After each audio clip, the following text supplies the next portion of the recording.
Hello বন্ধুরা, সবাই কেমন আছেন? আরো একটি নতুন এপিসোডে সবাইকে স্বাগতম। আজ আমরা দেখব কোরিয়ার বিখ্যাত অভিনেতা ডন লি অভিনীত দ্য রাউন্ড আপ মুভির গল্প। এই মুভিতে ডন লির প্লে করা ডিটেকটিভ চরিত্রটি বিশ্বব্যাপী অনেক বিখ্যাত। মুভির গল্পে দেখানো হয়েছে কিভাবে ভিয়েতনামের একজন সিরিয়াল কিলার সাউথ ইস্ট এশিয়ার বিভিন্ন দেশ যেমন কোরিয়া, ফিলিপাইন ও কম্বোডিয়া থেকে আগত ট্যুরিস্টদের ধরে ধরে কিডন্যাপ করে এবং পরবর্তীতে মেরে ফেলে। আর এই ক্রিমিনালকে ধরা নিয়ে এগিয়ে যায় মুভির গল্প। এর পাশাপাশি ভিয়েতনামের আইন ব্যবস্থার একটা ভয়ঙ্কর রূপও আমরা এই মুভিতে দেখতে পাই। তো চলুন আর কথা না বাড়িয়ে শুরু করা যাক আজকের এক্সপ্লেনেশনটি। মুভির শুরুতেই আমরা দেখতে পাই কোরিয়া থেকে ভিয়েতনামে আসা চুই নামের একজন ট্যুরিস্ট শহরের কাছে একটা শস্য খেতে আসে। মূলত তার পরিকল্পনা হলো সেখানে একটি রিসোর্ট তৈরি করা। তবে যে ট্যুর এজেন্ট তাকে এখানে নিয়ে এসেছে সে মূলত চুইকে একজন কার রেন্টাল ব্যবসায়ীর সাথে দেখা করার কথা বলে নিয়ে এসেছে, কারণ সেই ব্যবসায়ী নাকি চুইয়ের সাথে দেখা করার জন্য অনেক আগ্রহী। তো তাদের কথাবার্তা চলতে চলতে সেই ব্যবসায়ীর গাড়িও তাদের সামনে চলে আসে। গাড়ি থেকে দুজন লোক বের হয়ে এসে চুই ও তার ট্যুর এজেন্টকে ওয়েলকাম জানায়। চুইকে বলে গাড়িতে গিয়ে বসতে। গাড়ির দরজা খুললেই এই মুভির মেইন ভিলেন ক্যাংকে দেখা যায়, যে মূলত একজন কুখ্যাত কিডন্যাপার। তবে এসব বিষয়ে না জানা চুই গাড়িতে ঢুকে ক্যাংয়ের সাথে কথা বলতে থাকলে হঠাৎ কিছু বুঝে ওঠার আগেই ক্যাংয়ের দলের একজন লোক ইচ্ছে মতো চুইকে মারা শুরু করে। চুই তখন ব্যথায় চিৎকার করতে শুরু করে এবং তাকে এভাবে মারার কারণ জানতে চাইলে ক্যাং একটা চাকু দিয়ে চুইয়ের গাল কেটে দেয় এবং বলে যে চুইকে তারা কিডন্যাপ করেছে। এখান থেকে সিন শিফট হয় দক্ষিণ কোরিয়াতে। সেখানে দেখা যায় সিউল শহরের মেন্টাল অ্যাসাইলাম থেকে পলাতক একজন যুবক একটি সুপারমার্কেটের লোকজনকে জিম্মি করে রেখেছে। তবে সে কি চাচ্ছে তা কেউই বুঝতে পারছে না। এমনকি যুবকের হাতে ছুরি থাকায় কেউ তার কাছেও আসতে পারছে না। সেখানে থাকা দুজন ইন্সপেক্টর ডং এবং হংও চেষ্টা করছে যুবকের কাছে যাওয়ার, কিন্তু তারাও পারছে না। এর মধ্যে পুলিশ ক্যাপ্টেন জিওন স্পটে চলে আসে এবং জিজ্ঞেস করে ডিটেকটিভ সিউক কোথায়। উত্তরে ডং জানায় সে ফোন ধরছে না। তবে এরই মধ্যে এই মুভির প্রধান চরিত্র ডিটেকটিভ সিউক সেখানে চলে আসে এবং সে সামনে থেকে ঢোকার চেষ্টা না করে বরং মার্কেটের পিছনের গেট দিয়ে চুপি চুপি ঢোকার চেষ্টা করে। কিন্তু তার বিশাল শরীরের জন্য পিছন দিয়ে ঢুকতে গিয়ে মার্কেটের ভেতরে থাকা একটা সেলফের সাথে ধাক্কা লাগলে সেলফটি পড়ে যায় আর ছুরি হাতে যুবকটি তাকে দেখে ফেলে। সিউক তখন তাকে শান্ত হতে বলে ধীরে ধীরে তার দিকে এগোতে থাকে, কিন্তু যুবকটি তাকে ছুরি হাতে শাসাতে থাকে। এক পর্যায়ে যুবকটি ছুরি মারতে উদ্যত হলে সিউক তাকে কৌশলে ঘুষি মারে এবং মাটিতে ফেলে হাত ভেঙে দেয়। আর সাংবাদিকরাও ছবি তুলতে থাকে। পরবর্তী দৃশ্যে দেখা যায় পুলিশ স্টেশনে ডিটেকটিভ সিউককে সবাই খুব প্রশংসা করছে, কারণ পত্রিকাতেও তার ছবি বেরিয়েছে। এর মধ্যে ক্যাপ্টেন জিউন রুমে প্রবেশ করলে তাকে দেখে সবাই চুপ হয়ে যায়। জিউন জানায় পুলিশ চিফ চাচ্ছে একটা জরুরি কাজে সিউককে ভিয়েতনামে যেতে হবে।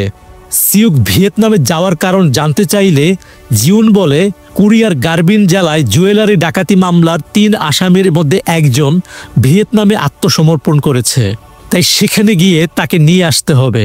তো সিউক তার সাথে এমন একজনকে নিতে চায় যে ইংলিশ ভালো পারে। এখানে ক্যাপ্টেন জিউন জায়েদ খানের মতো ভুলভাল কিছু ইংলিশ বলে এবং জানায় এই 3 দিনের সফরে সিউকের সাথে সে নিজেই যাবে। তো যেই কথা সেই কাজ, প্লেনে করে তারা চলে যায় ভিয়েতনামের হুমিচিং শহরে। তবে ইংলিশ বলতে না পারায় এখানে তারা বেশ সমস্যায় পড়ে। পরবর্তীতে সেখানে নিযুক্ত কোরিয়ার রাষ্ট্রদূত মিস্টার পার্ক আসেন তাদেরকে রিসিভ করতে। বিমানবন্দর থেকে বেরিয়ে তারা একটি রেস্টুরেন্টে যায় রাতের খাবার খেতে। সেখানে সিউকের সাথে তার পূর্ব পরিচিত একজন ব্যক্তির দেখা হয়। লোকটি জিজ্ঞেস করলে সিউক তাকে মিথ্যে কথা বলে যে তারা ঘুরতে এসেছে। তখন লোকটি জানায় এখানে ঘোরাফেরা করার ক্ষেত্রে সাবধান, কারণ এখানকার ক্রিমিনালদের উপর পুলিশের কোনো কন্ট্রোল নেই। সবাই মূলত নিজের খেয়াল খুশি মতো ঘুরে বেড়ায়। যাই হোক, সিউক সেখানকার পুলিশ স্টেশনে গিয়ে দেখে যে ভিয়েতনামে আসা অনেক ট্যুরিস্টদের মিসিং রিপোর্ট নোটিশ বোর্ডে টাঙানো। মিস্টার পার্কের কাছ থেকে জানা যায় বিগত 1 মাসে প্রায় 30 জনের মতো ট্যুরিস্ট মিসিং হয়েছে। এই মিসিংদের মধ্যে কেউ কেউ ফিরে আসে, আবার কাউকে পাওয়াই যায় না। তাদের এই কথাবার্তার মধ্যে জিওন কোরিয়ার সেই আত্মসমর্পণ করা অপরাধী জংকে রিসিভ করার জন্য কিছু ডকুমেন্টে সাইন করে। ডকুমেন্ট সাইন করার পর তাদেরকে জংয়ের সাথে দেখা করতে নিয়ে যাওয়া হয়। জিওন জংকে জিজ্ঞেস করে সে কেন পুলিশের হাতে ধরা দিয়েছে। উত্তরে জং বলে সে তার অপরাধের জন্য অনুতপ্ত, তাই সে ধরা দিয়েছে। তবে সিওক তার হাব ভাব দেখে বুঝতে পারে সে মিথ্যে কথা বলছে, তাই সে সত্য বের করার জন্য রুমের সিসি ক্যামেরা ঢেকে দেয়। এরপর জংকে কিছু উত্তম মাধ্যম দিলে এক পর্যায়ে জং স্বীকার করতে বাধ্য হয় যে তার এক সহযোগী লি তাকে মারার চেষ্টা করছে, তাই তার থেকে বাঁচার জন্য সে ধরা দিয়েছে। এটা শুনে জংয়ের কাছ থেকে লিয়ের ঠিকানা নিয়ে সিওক এবং জিওং যায় তার সাথে দেখা করতে। কিন্তু সেখানে গিয়ে তারা দেখে যে লিকে কারা যেন মেরে ফেলে রেখে গিয়েছে। ফলে তারা ফিরে এসে আবার জংয়ের সাথে দেখা করে এবং লিয়ের হত্যার খবর শুনে জং একদম চুপ হয়ে যায়। সিওক বুঝতে পারে যে জং এখনো অনেক কিছুই তাদেরকে বলেনি।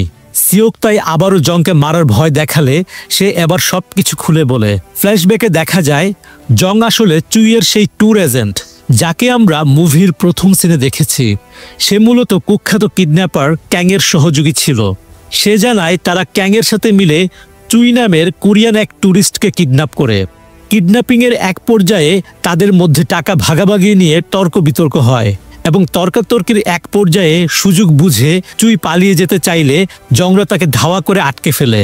চুই তখন তাদেরকে টাকার লোভ দেখালে তারা তাকে ছেড়ে দিতে রাজি হয়, কিন্তু তখনই ক্যাং সেখানে এসে চুইকে মেরে ফেলে। তার দলের একজন এটা নিয়ে রাগারাগি করায় ক্যাং তাকেও মেরে ফেলে।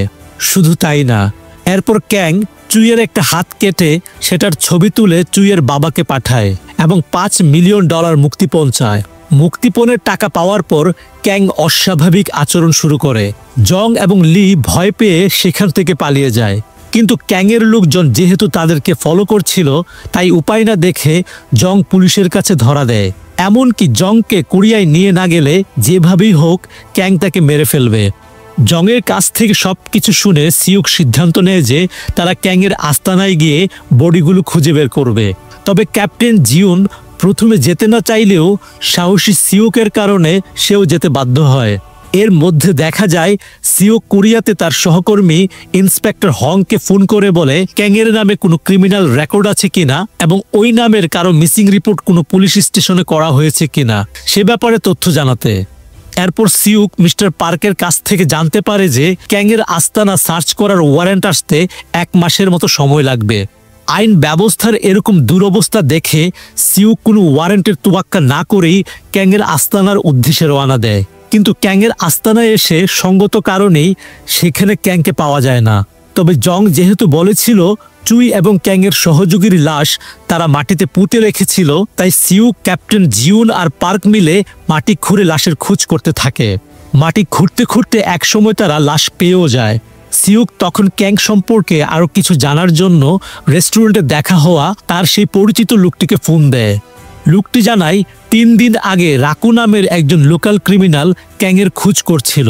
এরপর সে সিউককে রাকুর অ্যাড্রেস দিলে সিউক জিউনকে নিয়ে রাকুর অ্যাড্রেসে রওনা দেয়। দৃশ্য পরিবর্তন হয়ে হুমেচিং শহরে একটি লোকাল হোটেলের সামনে চলে আসে। সেখানে দুটো গাড়ি এসে থামে।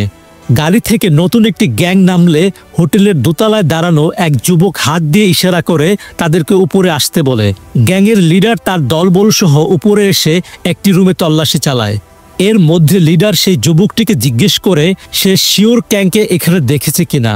যুবকটি বলে সে ক্যাংকে এখানে নিজ চোখে দেখেছে।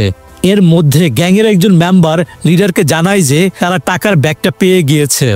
টাকা পেয়ে লিডার কোনো একজনকে ফোন করে টাকা পাওয়ার খবরটা জানায়।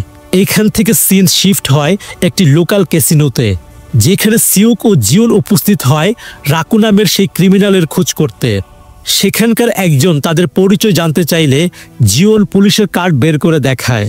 কার্ড দেখে কিছু লোক তাদের দিকে তেড়ে আসে মারার জন্য, কিন্তু সিউকের স্বভাব তো আমরা জানি, সে যথারীতি সবাইকে মেরে তক্তা বানানো শুরু করে। মারামারির এক পর্যায়ে তারা রাকুকে খুঁজে পায় এবং সিউক তাকে জিজ্ঞেস করে ক্যাংকে তারা কেন খুঁজছে। রাকু জানায় কোরিয়ার কিছু ভাড়া করা গুন্ডা তাদের হায়ার করেছিল ক্যাংকে খোঁজার জন্য। ক্যাংকে তারা পেয়েছে কিনা জানতে চাইলে সে একটি ছেলেকে দেখিয়ে বলে সে তাদেরকে নিয়ে গিয়েছিল। আর সেই ছেলেটি হলো যাকে আমরা আগের দৃশ্যে দেখেছি একটা গ্যাংকে ক্যাংয়ের হোটেল রুমে নিয়ে যেতে। তো ছেলেটি এখানে সিউককে ক্যাংয়ের হোটেলের ঠিকানা দিয়ে দেয়। এরপর দেখা যায় ঠিকানা নিয়ে সিউক আর জিওন ট্যাক্সিতে বসে ক্যাংয়ের হোটেলের দিকে রওনা দিয়েছে। পথে সিউক ইন্সপেক্টর হংকে আবারও ফোন দিয়ে জিজ্ঞেস করে চুই আর ক্যাং সম্পর্কে তারা কিছু বের করতে পেরেছে কিনা। হং সিউককে জানায় ক্যাং সম্পর্কে এখনো খোঁজ চলছে, কিন্তু অবাক করা বিষয় হলো চুইয়ের মিসিং রিপোর্ট কেউই থানায় লেখাতে আসেনি। সিউক তখন চুইয়ের ফ্যামিলি সম্পর্কে জানতে চাইলে হং জানায় চুইয়ের বাবা মিস্টার ব্যাক একজন বিজনেস টাইকুন এবং প্রতিদিনই প্রায় $1 মিলিয়ন ডিল করে থাকে। এটা শুনে সিউক বুঝতে পারে যে তার মানে চুইয়ের বাবাই ভাড়া করা গুন্ডা পাঠিয়েছে ক্যাংকে খুন করার জন্য। অন্যদিকে দেখা যায় সেই ভাড়া করা গুন্ডারা হোটেলে ক্যাংয়ের জন্য অপেক্ষা করছে। ক্যাং আর তার সহযোগী হোটেলে প্রবেশ করলে সবাই তাদের মারার জন্য পজিশন নেয়। তবে রুমে ঢোকার আগেই ক্যাং বুঝতে পারে তার রুমে কেউ লুকিয়ে আছে। তো রুমে ঢুকতে সবাই একে একে তাদেরকে অ্যাটাক করতে থাকে, কিন্তু ক্যাং আর তার সহযোগী খুবই ওয়েল ট্রেন্ড ফাইটার হওয়ার কারণে কেউই তাদের সামনে টিকতে পারে না।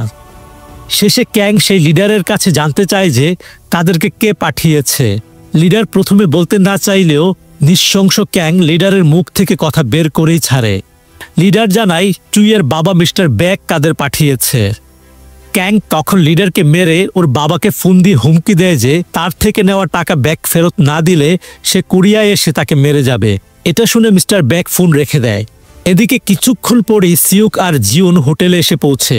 রুমে ঢুকতেই তারা দেখতে পায় বেশ কিছু লাশ ছড়িয়ে ছিটিয়ে আছে, কিন্তু তারা জানতো না যে রুমের ভেতর ক্যাং আর তার সহযোগী লুকিয়ে আছে। তো হঠাৎ করে জিওনের কাঁধের উপর ক্যাং এসে একটা কূপ বসিয়ে দেয়। সিউক তখন তাকে বাঁচাতে গেলে ক্যাংয়ের সহযোগীও তাদের উপর হামলা চালায়। বেশ কিছুক্ষণ মারামারি চলার পর ক্যাং সেখান থেকে পালিয়ে যায়, কিন্তু তার সহযোগী সিউকের হাতে আটকা পড়ে। সিন শিফট হয়ে চলে যায় হাসপাতালে। ক্যাপ্টেন জিওন গুরুতর আহত হওয়ায় তাকে হাত পায়ে ব্যান্ডেজ করে দেওয়া হয়। এর মধ্যে মিস্টার পার্ক সেখানে আসে এবং বলে যে ওয়ারেন্ট ছাড়া প্রাইভেট প্রপার্টি সার্চ করার কারণে তাদেরকে ভিয়েতনাম থেকে ডিপোর্ট করা হয়েছে, তাই যত তাড়াতাড়ি সম্ভব তাদেরকে এখান থেকে চলে যেতে হবে। সিউক তখন মিস্টার পার্কের কাছে অনুরোধ করে যেভাবেই হোক ক্যাংয়ের সহযোগীকে জিজ্ঞাসাবাদের সুযোগ করে দিতে। মিস্টার পার্ক তখন রুমের বাইরে পাহারারত পুলিশদের ভুল বুঝিয়ে বাইরে পাঠিয়ে দেয়। আর সেই ফাঁকে সিউক চলে যায় ক্যাংয়ের সহযোগীর বেডে এবং তার কাছে জানতে চায় ক্যাং এখন কোথায় যেতে পারে। সহযোগী প্রথমে কিছু বলতে রাজি না হলে সিউক তাকে এই বলে ভয় দেখায় যে সে কোঅপারেট না করলে লোকাল পুলিশরা তাকে মেরে ফেলবে, কিন্তু সে যদি কোঅপারেট করে তাহলে সিউক তাকে কোরিয়ায় ফিরে যেতে সাহায্য করবে। সহযোগী তখন জানায় যে ক্যাং মূলত দক্ষিণ কোরিয়ার দিকে যাচ্ছে। যাই হোক, এটা জানার পর সিউক আর ক্যাপ্টেন জিওন আবারও কোরিয়ার রাজধানী সিউলে ফিরে আসে। এয়ারপোর্টে ইন্সপেক্টর ডং তাদেরকে রিসিভ করতে আসে। গাড়িতে উঠে সিউক সরাসরি চলে যায় জাং ইস্যু নামক একজন আদম ব্যাপারীর কাছে, যে একসময় বিভিন্ন ধরনের অপকর্মে জড়িত ছিল, তবে এখন সে পুলিশের ইনফরমার হিসেবে কাজ করে। জাং ইস্যু খোঁজ নিয়ে জানায় গংপিং বন্দরে একটা স্মাগলিং বুট আসতে যাচ্ছে, যেটা মালিকের আসল নাম কেউ জানে না, তবে তাকে সবাই ক্যাপ্টেন আই বলে জানে। ইন্সপেক্টর ডং তখন তৎক্ষণাৎ ফোন করে ইন্সপেক্টর হংকে বলে গংপিং বন্দরের সিসিটিভি ফুটেজ চেক করতে।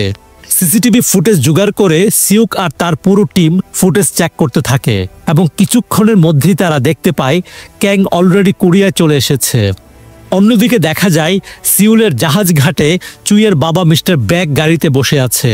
তার বডিগার্ড গাড়িতে ঢুকে তাকে জানায় ক্যাং অলরেডি কোরিয়ায় পৌঁছেছে। মিস্টার ব্যাক তখন তার বডিগার্ডকে বলে বাইরে থেকে বেশ কিছু গুন্ডা ভাড়া করতে, কারণ যে কোনো মূল্যে তার ক্যাংকে চাই।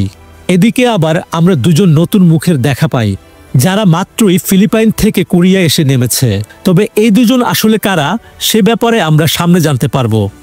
যাই হোক, পরবর্তী দৃশ্যে আমরা দেখি সিউক তার টিম নিয়ে চলে আসে চুইয়ের বাসায়, যেখানে চুইয়ের মৃত্যুতে এক ভূত সভার আয়োজন করা হয়েছে। সেখানে চুইয়ের মা কিমকেও দেখা যায়। সে সিউককে বলে তারা যেন খাওয়া দাওয়া করে তারপর যায়। তো খাওয়া দাওয়া শেষ করে সেও খবর পায় ইন্সপেক্টর ক্যাগের গাড়ির সন্ধান পেয়েছে। সে তাই তার টিমকে চুইয়ের এখানে নজর রাখতে বলে নিজে সেদিকে রওনা দেয়।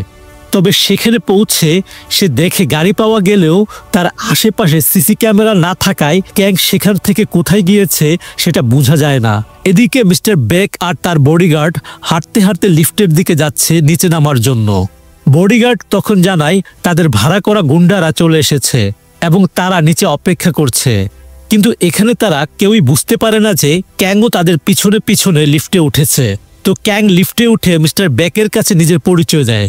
তখন মিস্টার বেকের বডিগার্ড তাকে মারতে উদ্যত হলে উল্টো ক্যাং তাকে মেরে ফেলে।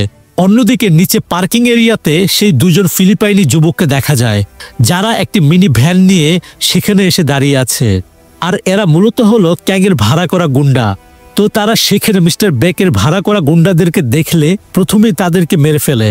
এরপর ক্যাং মিস্টার বেককে নিয়ে বাইরে আসলে তারা ক্যাংয়ের সাথে মিলে মিস্টার বেককে নিয়ে পালাতে থাকে। কিন্তু উপরে যখন সিসিটিভিতে একজন অফিসার দেখে যে মিস্টার বেককে জিম্মি করে ক্যাং ও তার সহযোগীরা চলে যাচ্ছে, তখন সেই অফিসার আরেকজন অফিসারকে খবর দিলে তারা দুজনই তাদেরকে ধরার চেষ্টা করে। কিন্তু ফাইনালি গাড়িটিকে ধরতে তারা ব্যর্থ হয়। পরবর্তী দৃশ্যে আমরা দেখি বেকের স্ত্রী কিমের কাছে একটা র্যান্ডম ভিডিও আসলে সেটা নিয়ে সে পুলিশ স্টেশনে আসে, যেখানে দেখা যায় ক্যাং মিস্টার বেকের আঙ্গুল কেটে ফেলেছে। ক্যাং এখানে এও জানায় যে কালকের মধ্যে $2 মিলিয়ন রেডি করতে আর কিমের ফোন অন রাখতে। কিছুক্ষণ পর ক্যাং কিমকে ফোন করলে সিউক ও অন্যান্যরা ফোন ট্যাগ করে তাদের সমস্ত কথা শুনতে থাকে। কিম বলে সে $2 মিলিয়ন দিতে রাজি, কিন্তু সে তার স্বামীকে জীবন্ত দেখার পরেই এটা হ্যান্ড ওভার করবে। সিউক তখন প্যাডে লিখে কিমকে বলতে বলে যে তার সাথে একজন ড্রাইভার থাকবে। ড্রাইভারের কথা শুনে ক্যাং প্রথমে দ্বিধা করলেও পরে রাজি হয়। তো প্ল্যান সাজাতে সিউক এবার জাং ইস্যুর অফিসে আসে এবং বলে যে একটা অপারেশন আছে, তাকে সেখানে ড্রাইভার সেজে যেতে হবে। জাং ইস্যু যেতে না চাইলে সিউক তাকে জোর করে নিয়ে যায়। পরবর্তী দৃশ্যে আমরা দেখি জাং ইস্যু আর কিম টাকা ভর্তি সুটকেস নিয়ে গাড়িতে ওঠে। পিছনে ফিলিপাইনি ওই দুজন গুন্ডা তাদের উপর নজর রাখে। কিম আর জাং ইস্যু গাড়িতে উঠতেই তারা ফোনে ক্যাংকে জানিয়ে দেয় যে কিম রওনা দিয়েছে। ওদিকে সিউক আর অন্যান্যরা নানা রকম প্রাইভেট কার ও মিনি ভ্যান করে কিমের গাড়িকে ফলো করতে থাকে। সিউক নির্দেশ দেয় পুলিশ ছাড়া অন্য কেউ কিমের গাড়িকে ফলো করছে কিনা সেটা দেখতে। অন্যদিকে ক্যাং যেখানে কিমকে আসতে বলেছিল সেই জায়গায় ইন্সপেক্টর ডং পৌঁছে যায়। তখন সিউক তাকে বলে যত দ্রুত সম্ভব মিস্টার ব্যাককে খুঁজে বের করতে। অন্যদিকে আরেকজন অফিসার কিমকে ফলো করা সেই দুজন গুন্ডাকে খুঁজে পেলে সে সাথে সাথে গাড়ির নাম্বার সিউককে জানিয়ে দেয়। তবে সেই গুন্ডা দুজন বুঝতে পারে যে একটা মেইল ট্রাক তাদেরকে ফলো করছে, তাই সেটা তারা ক্যাংকে জানালে ক্যাং সাথে সাথে কিমকে ফোন করে ইউ টার্ন নিতে বলে।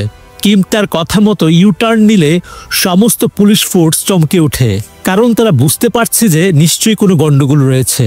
তাই ক্যাপ্টেন জিউন ও সিউক তখন রওনা দেয় সে দুজন গুন্ডাদের পিছনে। এদিকে ক্যাং কিমের গাড়িকে বেশ কয়েকবার ইউ টার্ন নিতে বললে কিম আর জাং ইস্যু বিরক্ত হয়ে যায়, কিন্তু এরপরও তারা ক্যাংয়ের কথা মতো গাড়ি ইউ টার্ন নিয়ে যেতে থাকে। অন্যদিকে ইন্সপেক্টর ডং ক্যাংয়ের আস্থানায় পৌঁছে যায়। দূর থেকে ক্যাং তাকে দেখে ফেললে সে সাথে সাথে সেখান থেকে সরে পড়ে। খুঁজতে খুঁজতে ডং মিস্টার বেককে যে গাড়িতে কিডন্যাপ করা হয়েছিল সেটা খুঁজে পায়। সেখান থেকে সূত্র ধরে খুঁজতে খুঁজতে সে মিস্টার বেককেও পেয়ে যায়। বেককে নিয়ে ডং বাইরে আসতে গেলে ক্যাং ডংয়ের উপর আক্রমণ করে। ক্যাং এখানে ডংকে প্রায় মেরেই ফেলছিল, কিন্তু এরই মধ্যে পুলিশ চলে আসলে ক্যাং সেখান থেকে পালাতে বাধ্য হয়। ওইদিকে ক্যাং গাড়িতে বসেই সেই দুজন গুন্ডাকে ফোন দিয়ে বলে মিস্টার বেককে যেহেতু পুলিশ পেয়ে গিয়েছে তাই টাকা পাওয়ার আর কোনো সম্ভাবনাই নেই। কিন্তু তারা ক্যাংয়ের এই কথা বিশ্বাস করে না। তারা কিম আর জাং ইস্যুকে ফলো করতে থাকে। জাং ইস্যু তাদের থেকে পালাতে পালাতে একটা পার্কিং লটে এসে পৌঁছায়। সেখান থেকে কিম গাড়ি থেকে নেমে পালিয়ে যায়, আর জাং ইস্যু হঠাৎ করেই কিছু একটা মনে করে টাকার ব্যাগ সহ গাড়ি নিয়ে একা বের হতে যায়। তখন সেই দুজন গুন্ডা তাকে থামানোর চেষ্টা করলেও তারা তাকে আটকাতে পারে না। এমনকি তার গাড়ির পিছনে তাদের মধ্যে একজন গুন্ডা যাওয়ার চেষ্টা করলে পুলিশ তাকে ধরে ফেলে এবং অ্যারেস্ট করতে সক্ষম হয়। আর অন্যদিকে আরেকজন গুন্ডা কিমের পিছু নিতে নিতে একটা শপিং মলে চলে আসে, কিন্তু পিছু নিয়ে তারও কোনো লাভ হয় না, কারণ সিউক তখনই এসে পৌঁছায় এবং তাকে মেরে প্রায় আধমরা করে ফেলে। এদিকে এত সব ঘটনা ঘটার পাশাপাশি যদি আপনার মনে হয় কাহিনী এখানে শেষ হয়ে গিয়েছে, তাহলে আপনি ভুল ভাবছেন। আসলে জাং ইস্যু মূলত সেই টাকা নিয়ে সিউল ছেড়ে পালিয়ে যাওয়ার প্ল্যান করছে, কিন্তু তার প্ল্যানে বাধা হয়ে দাঁড়ায় ক্যাং। সে এবার জাং ইস্যুর পিছু নিতে থাকে। এক পর্যায়ে ক্যাং তাকে প্রায় ধরেই ফেলে, কিন্তু এরপরও জাং ইস্যু সেখান থেকে পালিয়ে যায়। এরপর ক্যাং তার হোটেলে ফিরে খবরের মাধ্যমে জানতে পারে জাং ইস্যুর জন্য পুলিশ ওয়ারেন্ট ইস্যু করেছে। ধারণা করা হচ্ছে সে আজ রাতের মধ্যেই জাহাজে করে চীনে চলে যাবে। ক্যাং তখন বুঝতে পারে যে জাং ইস্যুকে আসলে কোথায় পাওয়া যাবে। পরবর্তী দৃশ্যে আমরা দেখি জাং ইস্যু তার ব্যাগ নিয়ে জাহাজ ঘাটে চলে এসেছে নিজের শিপে ওঠার জন্য, কিন্তু তখনই সেখানে ক্যাং চলে আসে এবং ভীতু জাং ইস্যুর কাছ থেকে টাকার ব্যাগ নিয়ে নেয়। তো টাকা নিয়ে ক্যাং সেখান থেকে বেরিয়ে একটা বাসে উঠলে জাং ইস্যু তাকে ফলো করে। ক্যাংকে বাসে উঠতে দেখে সে সিউককে ফোন করে ক্যাং কোন বাসে উঠেছে সেটা বলে দেয়। আর ঠিক তখনই দেখা যায় বাসটি কিছু দূর যেতেই এক জায়গায় থেমে যায়। মূলত সিউকই বাসটি থামিয়েছে। তো সিউক বাসে উঠেই বাকিদেরকে নামতে বলে বাসের দরজা বন্ধ করে দেয়। এরপর সিউক আর ক্যাংয়ের মধ্যে একটা দারুণ ফাইট হয়, যেখানে সিউক শেষ পর্যন্ত ভয়ঙ্কর কিডন্যাপার এবং খুনি ক্যাংকে অ্যারেস্ট করতে সক্ষম হয়। সেই সাথে মিস্টার ব্যাককেও পুলিশ জীবিত উদ্ধার করে। অন্যদিকে সন্ত্রাস দমনে ভূমিকা রাখায় ভিয়েতনামের পক্ষ থেকে কোরিয়ার সেই রাষ্ট্রদূতকেও সম্মাননা দেওয়া হয় এবং এই উপলক্ষে ক্যাপ্টেন জিউন, ডিটেকটিভ সিউক ও তাদের পুরো টিমকে একসাথে ড্রিঙ্ক করতে দেখা যায়। আর এই দৃশ্যের মধ্য দিয়েই দুর্দান্ত অ্যাকশন আর সাসপেন্সে ভরপুর মুভিটি এখানে শেষ হয়। তো বন্ধুরা, এই ছিল আজকের মুভিটি ভালো লাগলে লাইক দিন এবং কমেন্ট করুন, আর সেই সাথে আমাদের চ্যানেলটিকে সাবস্ক্রাইব করে বেল বাটনটিতে প্রেস করে রাখুন। তো কথা হচ্ছে পরবর্তী ভিডিওতে। সবাই ভালো থাকবেন, ধন্যবাদ।